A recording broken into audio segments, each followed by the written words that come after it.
Bismillah, salatu wassalam ala Rasulullah. What is innovation, bid'ah, and is new always better? When it comes to the worldly things, new often means better because it builds on experience and makes life easier. But when it comes to belief and worship, we require originality, facts and set rules that don't change. Truth should never evolve. 2 plus 2 should always be 4. That's why when the Prophet gave a recommendation concerning what he found the Arabs doing in terms of pollination and innovation related to plants, they thought it was law. So he said, Antum a'lam bi umuri dunyakum minni. No, this is not law. You know better in terms of pollination. It means you have more knowledge in terms of your worldly affairs. So innovation means introducing something new in the religion that has no basis from Quran or Sunnah. And that is why the Prophet said, Man ahdatha fi amrina hadha ma laysa minhu fahuwa raddun. When you see kullu bid'atin dalalah wa kullu dalalatin fin nar, it means things pertaining to the religion, things pertaining to Aqidah. If you remember, we have 2 conditions before Allah accepts an act of worship. The first one is sincerity, ikhlas, doing it for the sake of Allah. The second one is how you do it. And the how is going to the Prophet ﷺ to teach us how to do it. This stands to reason because if I invite you to a big event I'm having and send a messenger to you, you require that messenger to come to you to tell you the instructions, what to wear, what to say when you get to the gate, when the event is going to happen. All this instruction, you must follow it to the letter. Go to the Prophet ﷺ to get those instructions because he is the messenger sent by Allah. When it comes to the worldly matter, the door is quite open. You can do basically anything you want to do, and that is why they say al-aslu fil ashya al-ibaha al-hillu. When it comes to worldly matters, things of permissibility, virtually everything in that regard is permissible, except for the few listed exceptions. When it comes to food, everything is permissible, except for few things mentioned in the Quran or Sunnah, like pork or dead meat. When it comes to business relation, everything is permissible, except for example, few things listed like riba, interest transactions. When it comes to worship and Aqidah, there must be some origin, things that don't change. Allah does not change in his essence or his right to be worshipped. He does not command people on the first day to worship him alone as the self-sufficient, ever-living, and then centuries later introduce a son, partners, saints, or intermediaries to be worshipped alongside him. This is in regards to fundamental stuff. There might be changes in terms of some fundamental things, contextual parameters, whether time or place.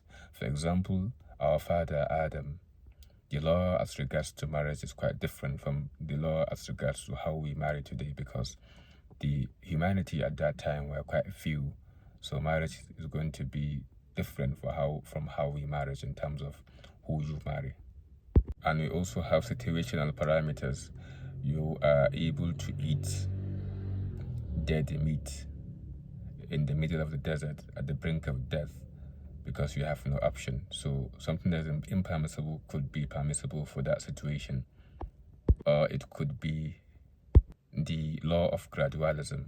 Allah forbidding alcohol after gradual processes from point A to point B so that it will be easy for the Muslims, the first generation of Muslims, to accept it. To change is something that has been very much ingrained in them.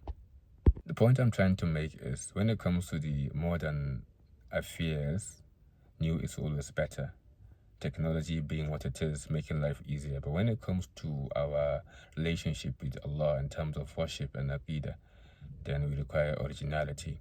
And one of the fundamentals, just as it is important to give Allah's rights as one of the conditions of worship, the same goes for giving the Prophet ﷺ his rights, as it goes to obeying and following him. Allah mentioned, فَلْيَحْذَرِ الَّذِينَ يُخَالِفُونَ عَنْ أَمْرِهِ أَنْ يُصِيبَهُمْ فِتْنَةٌ أَوْ يُصِيبَهُمْ عَذَابٌ أَلِيمٌ. those who oppose the Prophet ﷺ, it's quite soon for them that the punishment will hit them. And not just a punishment, a foreboding, everlasting punishment. وربك لا يؤمنون حتى يحكموك فيما شجر بينهم ثم لا يجدوا في أنفسهم حرجا مما قضيت ويسلموا تسليما. Allah saw that a person has no belief, even if he claims to be a believer. Whether he does not follow the Prophet ﷺ, he does not go to him in terms of business relation, in terms of worship, in terms of your neighbor, in terms of how you relate with your neighbor, in terms of how you relate with your parent and children, everything. And then whatever order you give, whatever rule you give, they should accept it wholeheartedly. It's clear that it's important it's obligatory to follow the Prophet ﷺ. Let's mention the 6 aspects in which this conformity is required. 1. As-sabab, the reason. What you must do should be in conformity to the reason the Prophet ﷺ did it himself. Praying 2 raka'at is a good thing, but you shouldn't just pray 2 raka'at because it's mid-Sha'aban, the middle of the month. That is not the same sabab, reason the Prophet prays 2 raka'at. Number 2, as it pertains to jins, the type. What this means is, of animal we are allowed to slaughter for Eid festives. Definitely, horse is not part of it. So slaughtering a horse means you do not conform with the Prophet in terms of that worship. Number 3, added. Praying 4 raka'at is what we know for Asr, Zuhur and Isha prayer. Someone shouldn't pray 5 raka'at and say he does it because he wants the extra reward. That means he's not doing it in conformity with the Prophet. 5, kayfiyya, how he does it, the manner in terms of how he did it.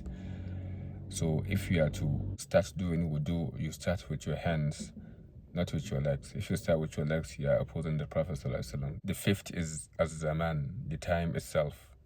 When did he do the form of worship you are trying to do? For example, slaughtering an animal before Eid prayer makes it invalid. Lastly, makan, the place itself. Someone who does pilgrimage in his house will not be accepted because pilgrimage is not done in your house or in your country, but it's done in Mecca. So these are the 6 aspects that an act must have to conform with the Prophet ﷺ to be valid and accepted. So remember this, innovation in the dunya can help you, but when it comes to your relationship with Allah, the original way is the only way. Assalamu alaikum wa rahmatullah.